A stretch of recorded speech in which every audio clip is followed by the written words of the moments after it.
The Washington Post թերթի, որը համարվում է Սպիտակ տանը մոտ կանգնած պարբերական, վերլուծական հոդվածում հավաստիացվել է, որ եթե Իրանի ներքին իրավիճակը վերածվի բռնի հակամարտության, Ադրբեջանը կարող է ստիպված լինել միջամտել։ Նման սցենարը առաջին հայացքից թվում է արմատական, բայց այն որոշակի հիմքեր ունի։ Նախ եւ առաջ ցնցող են վիճակագրական տվյալները։ Իրանում ապրող էթնիկ ադրբեջանցիների թիվը գերազանցում է Ադրբեջանում ապրողների թիվը։ Իրանի կառավարության պաշտոնական հետազոտության համաձայն ադրբեջանցիները կազմում են երկրի բնակչության մոտ 23% կամ 20 միլիոն մարդ, հաղորդել է Gem News-ը։ Այդ մեծ համայնքը կենտրոնացած է Իրանի հյուսիս-արևմուտքում, Ադրբեջանին եւ Թուրքիային սահմանակից նահանգներում։ Նախագահ Իլհամ Ալիևը, մեկնաբանելով Իրանում 2022 թիվ լարված իրավիճակը, ընդգծել է, որ չնայած Ադրբեջանը երաշխավորում է էթնիկ փոքրամասնությունների, այդ թվում ռուսական եւ վրացական համայնքների համար մայրենի լեզվով կրթության իրավունքը, Իրանում ապրող ադրբեջանցիներին զրկում են նման հնարավորություններից,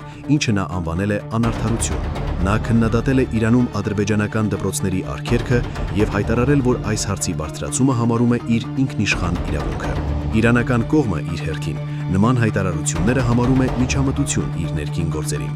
Ադրբեջանի ղեկավարությունը չի թաքցնում, որ ուշադիր հետևում է Իրանի հյուսիս-արևմուտքում գտնվող ադրբեջանական բնակչության ճակատագրին, Բաքուն այն անվանում է Հարավային Ադրբեջան։ Իլհամ Ալիևի վերոնշյալ հայտարարությունը, թե մենք կանենք ամեն ինչ մեր հայրենակիցների աշխարհիկ կենսակերպը պաշտպանելու համար, ադրբեջանական որոշ կառավարական շրջանակներում ընկալվել է որպես ինքնատիպ դոկտրին։ Այդ դոկտրինը ենթադրում է, որ անհրաժեշտության դեպքում Հարավային Ադրբեջանի թուրքերին կարող է աջակցություն ցուցաբերվել մարդասիրական միջամտության կամ քաղաքական եւ դիվանագիտական աջակցության միջոցով։ Չնայած Ադրբեջանի սահմանադրության եւ օրենսդրության մեջ բացակայում է արտասահմանում գտնվող հայրենակիցների պաշտպանության վերաբերյալ ուղիղ դրույթը, երկրի գաղափարախոսությունը իրանցի ադրբեջանցիներին դիտարկում է որպես սփյորք, Թուրքիայի կողմից որդեգրված մեկ ազգ երկու պետություն մոտեցման նմանությամբ։ Ընդ որում Ադրբեջանի եւ Իրանի միջև հնարավոր բաց զինված հակամարտությունը չի լինի միայն երկկողմանի հնդիր, այդ պատերազմը անխուսափելիորեն կներգրավի տարածաշրջանային եւ համաշխարհային այլ տերություններ։ Եթե Իրանում լուրջ ճգնաժամ բռնկվի, Բաքուն որևէ քայլ չի ձեռնարկի Թեհրանի դեմ առանց Անկարայի բացահայտ աջակցության եւ հավանաբար Իսրայելի գաղտնի հետախուզական օգնության։ Թուրքիայի նախագահ Ռեջեփ Թայիփ Էրդողանը բազմիցս հայտարարել է, որ Ադրբեջանի անվտանգությունը եւ սահմանները կարմիր գիծ են Թուրքիայի համար։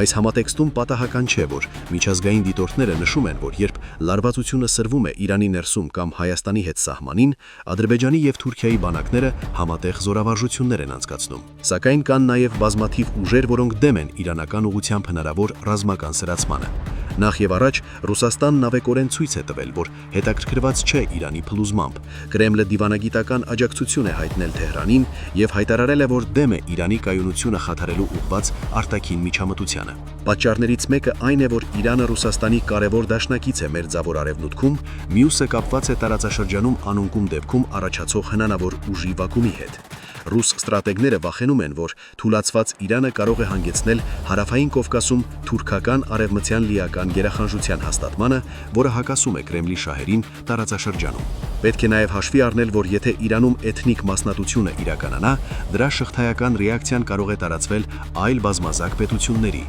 The Washington Post-ը գրել է. Վաշինգտոնի համար իրանական ռեժիմի հանկարծակի փլուզումը կստեղծի լայնամասշտաբ անորոշություն տարածաշրջանում։ Հետևաբար ԱՄՆ-ն ներկայումս ձգտում է պատրաստ լինել ինչպես Իրանի հետ համաձայնեկցության, այնպես էլ ճնշման սցենարի, կախված իրավիճակի զարգացումից։ Սա նշանակում է, որ Արևմուտքը բացահայտ կոչ չի անի Ադրբեջանին պատերազմ սկսել Իրանի դեմ։ Ընդհակառակը, ԱՄՆ պետդեպը բազմիցս հայտարարել է, որ Իրանի հետ սահմանային անվտանգության հարցերում Ադրբեջանի հետ համերաշխություն հայտնելու հանդերձ, կարծում է, որ Իրանի իշխանությունների ճակատագիրը պետք է որոշեն հիմնականում իրենք իրանցիները։ Ի վերջո կհարցակվի արդյոք Ադրբեջանը Իրանի վրա, հարցի պատասխանը ուղղակիորեն կախված է Իրանում տեղի ունեցող գործընթացներից եւ տարածաշրջանային խաղացողների միջև ուժերի հավասարակշռությունից։